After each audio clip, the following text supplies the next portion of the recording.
Hello everybody, Captain Marty here. It's Monday, July the 6th. I hope you have had a great holiday weekend, and I hope that if you're here visiting this week, that you have a great week on the Outer Banks. Lots to talk about in the fishing report, including a really good billfish report, especially south of us and heading this way. Some of it already has, and that'll be great for the tournaments. I will tell you about everything that's going on in the fishing front when I come back in just a moment.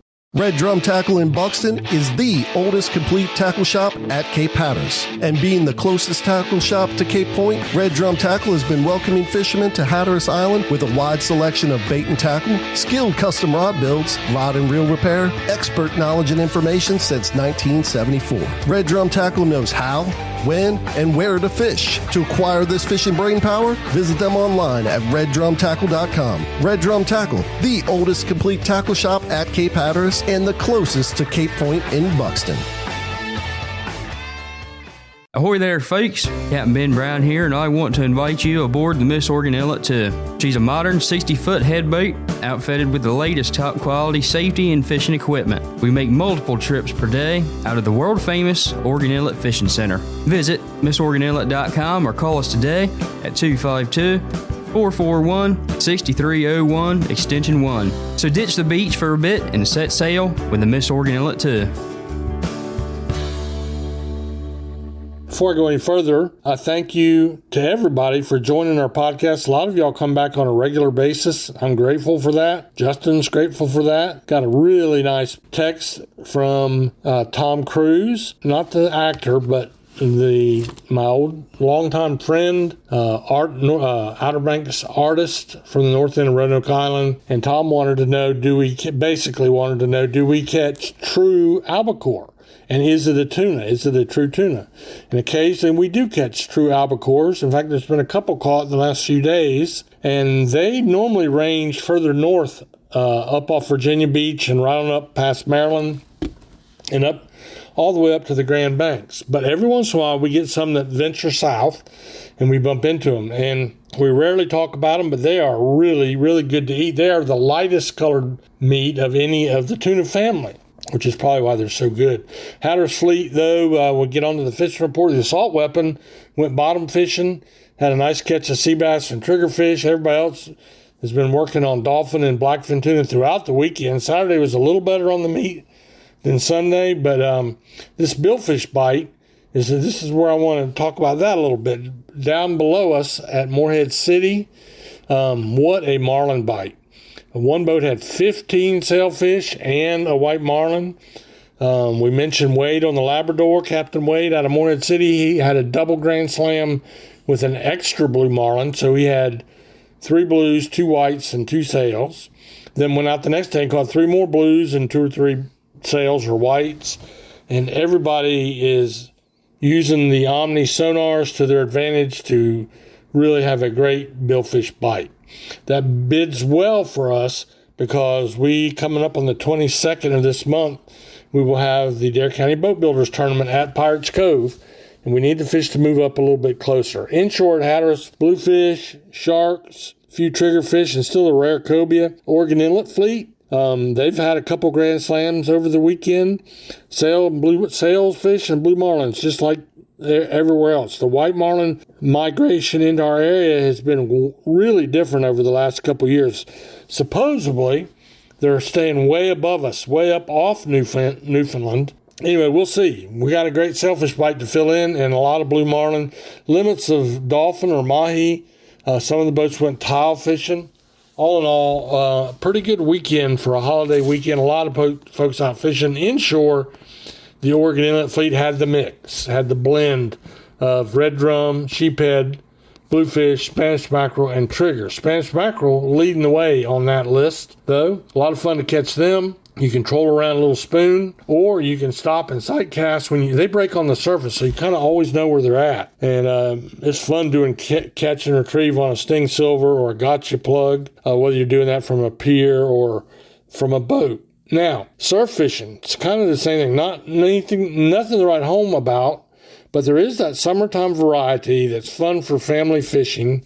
The North Beaches had nice combo of bluefish, and they had some croakers, they had some mullet, they had some spot, and they had the Spanish, which are all through our fishing report from Ocracoke to the Virginia state line.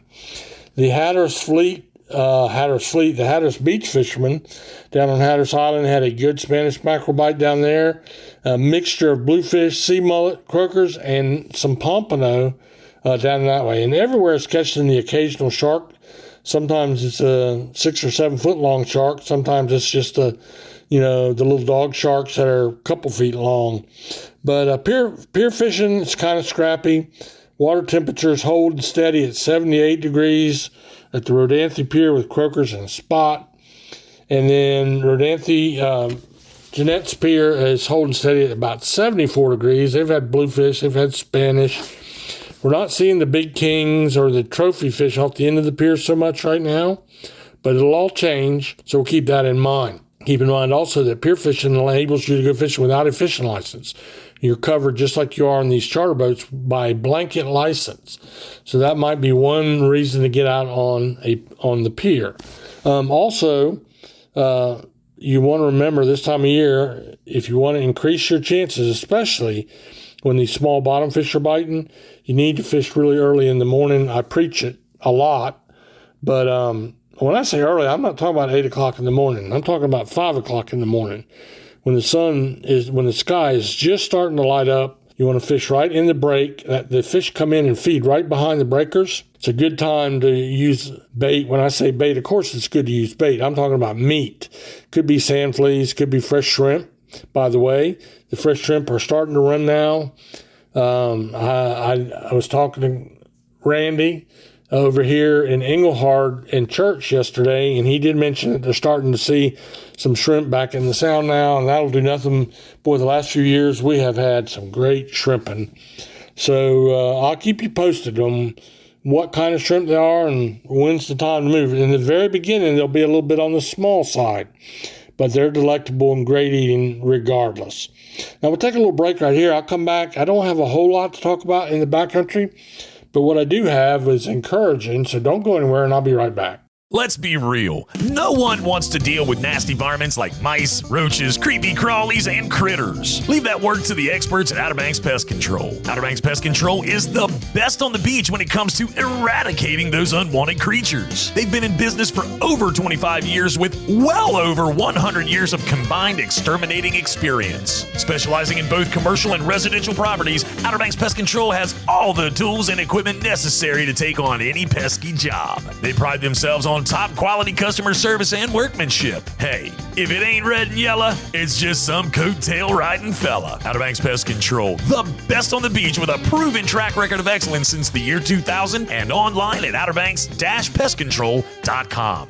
So the backcountry report is, it just depends on where you're at and who you're talking to. The drum bite has gotten better on the Western Sound. The numbers are up and the size are up. I talked to one guy that caught a 50-incher. That's a good one. The smaller drum, the puppy drum over on the backside of Hatteras Island, have gotten more numerous as well. Whether you're in a boat over there light tackle fishing or whether you're wading that shoreline, there's been some puppy drum caught. And then also for the waders, back of Ocracoke, back of Hatteras, around Roanoke Island, around Wanchese, and even over towards Mans Harbor Way, it's been a pretty good bite on some black drum, some spots, some croaker, and a few sheephead.